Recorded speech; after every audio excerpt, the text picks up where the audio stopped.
সবাইকে স্বাগত জানিয়ে আজ আমি আমার প্রচেষ্টা নিবেদন করছি। আশা করি সকলেরই ভালো লাগবে। ভ্রমণ পিপাসু মানুষ ছুটে যায় অজানাকে জানতে, অধরাকে ধরতে। অনেক সময় আমরা খালি চোখে যা দেখি তা নিয়েই ব্যস্ত থাকি, খুঁজতে চাই না যে এর ভেতরেও কত অব্যক্ত কথা লুকিয়ে, কত অজানার বীজ ব্যাপ্ত রয়েছে। আজ এরকমই কিছু গল্প করব আপনাদের সাথে সৃজনী শিল্পগ্রাম নিয়ে। অনেক অজানা তথ্য দেব আপনাদের। প্রায় ২৬ বিঘা জমির ওপর গড়ে উঠেছে এই সৃজনী শিল্পগ্রাম। ২০০৮ সালে বোলপুর শান্তিনিকেতনে শুরু হয়েছিল ভ্রমণ পিপাসু মানুষদের এই প্রাণ কেন্দ্রটি। ভারতের ৯টি রাজ্যের প্রতিকৃতি আমরা এখানে দেখতে পাই। পূর্ব ও উত্তর পূর্ব ভারতের শিল্প, সংস্কৃতি, জীবনযাত্রা তুলে ধরা হয়েছে এখানে। শুধু তাই নয়, কাছে পিঠে হস্তশিল্পীদের নিজেদের হাতের তৈরি পণ্য তারা সাজিয়ে বসেছে এই শিল্পগ্রামটিতে। এখানে প্রবেশ মূল্য মাত্র কোটি টাকা।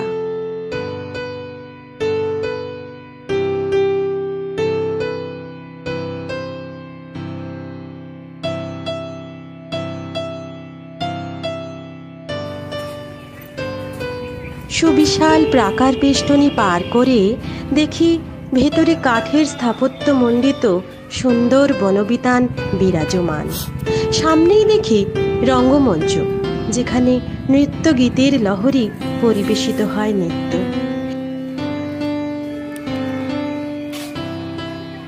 একটু এগিয়েই দেখি সামনে পুতুল ঘর। আমাদের সবারই ছোটবেলার অনেকটা সময় কাটে এই পুতুলকে সঙ্গী করে। বিভিন্ন জায়গার পুতুল থরে থরে সাজানো এখানে। এখানে রয়েছে মুখোশও। নমো নমো নমো সুন্দরী মম জননী বঙ্গভূমি।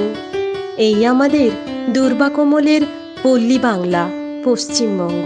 সাঁঝের বেলায় পিদিম জ্বলা তুলসীতলা, আর ওই যে দালানে হেলানো চাকা, যা সময়ের পরিচয় দেয় অহরহ। বাঙালির আরাধ্যা দেবী অসুর দলনী দেবী দুর্গা। বাংলার যাত্রাপালা ও পদাবলী কীর্তনের নিদর্শন এখানে পরতে পরতে। বাংলার ছোট ছোট গ্রামগুলি বাংলার আপামর সম্পদ। পালকি চলে পালকি চলে, গ্রাম বাংলার সংস্কৃতির ধারক এই পালকি।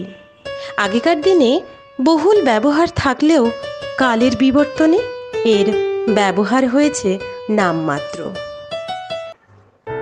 বাংলা ছেড়ে এখন আমরা এসে পড়লাম বিহারের একটি বিখ্যাত শহর হলো মধুবনী।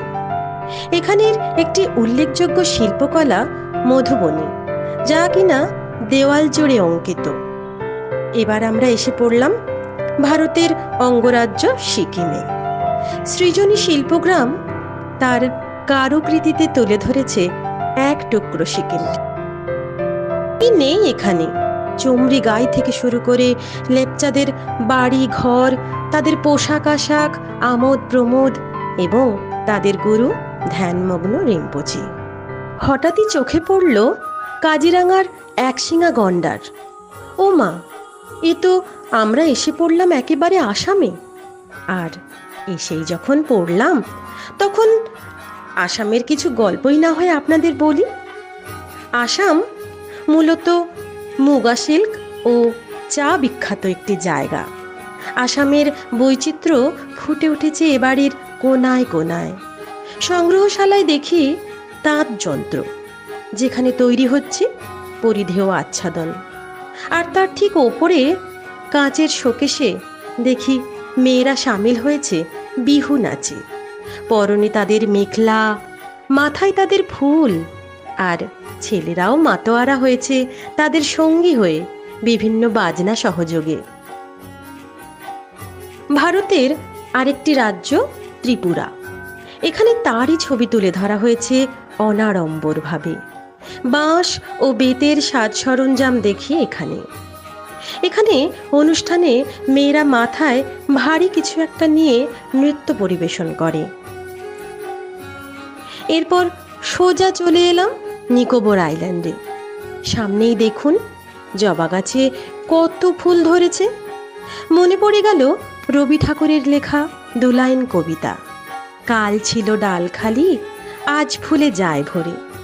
সব কিছুর মধ্যেই যেন কোথাও না কোথাও রাবীন্দ্রিক ছোঁয়া অনুভব করি আমরা।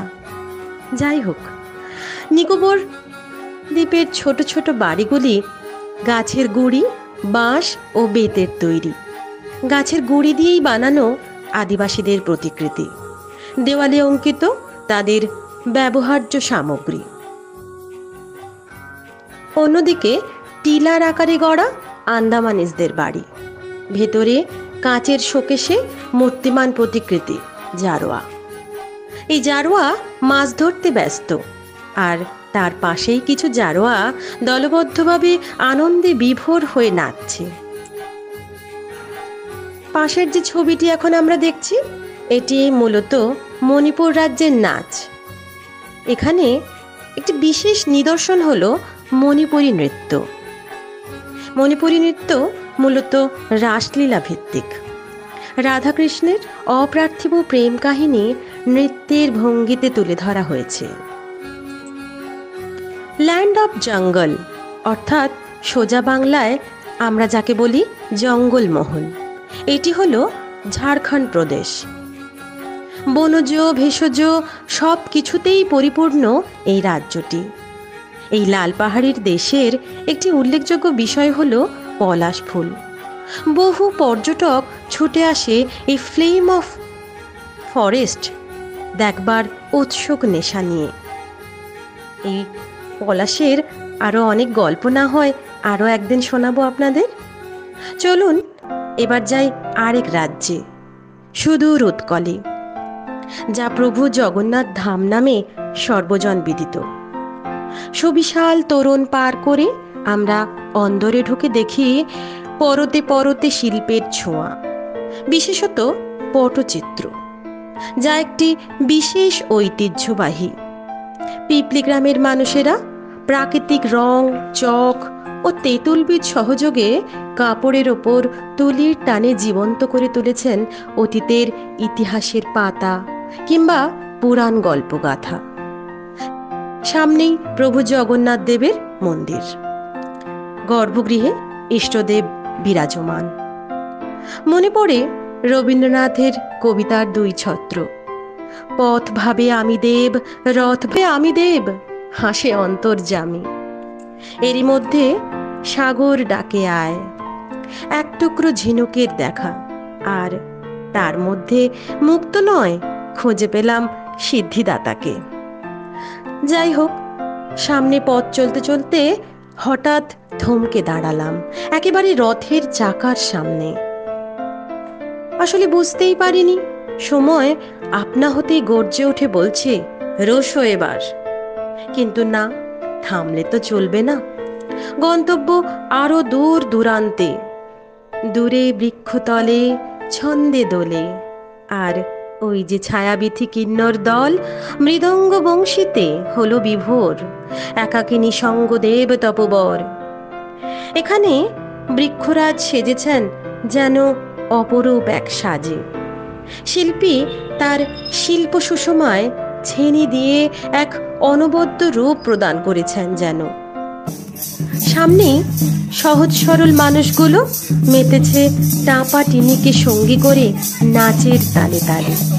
তাদের আনন্দে সামিল হয়েছেন কিছু ভ্রমণ পিপাসু মানুষও।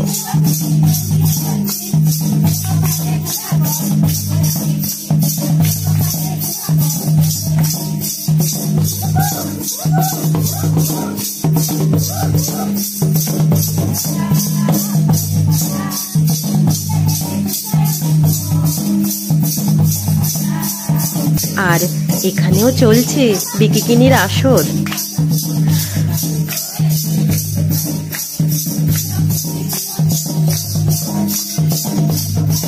সবশেষে এলাম একাকী বুদ্ধদেবের পদপ্রান্তে। এখানে শ্বেত মরালরা খেলে বেড়াচ্ছে, আর প্রেরণ করছে শুদ্ধতার বাণী। এই এক অনবদ্য অনাবিল আনন্দমুখর প্রাঙ্গণ, যা মানুষকে এক অন্য মার্গে নিয়ে যায়। কিছুক্ষণের জন্য আমরা ভুলে যাই যে আমরা আসলে ঠিক কোথায় আছি, আমাদের পশ্চিমবঙ্গে নাকি ভারতের অন্য কোনো জায়গায়, অন্য কোনো প্রান্তরে। আজ এ পর্যন্তই। আরও গল্প হবে আবারও কখনো। নমস্কার।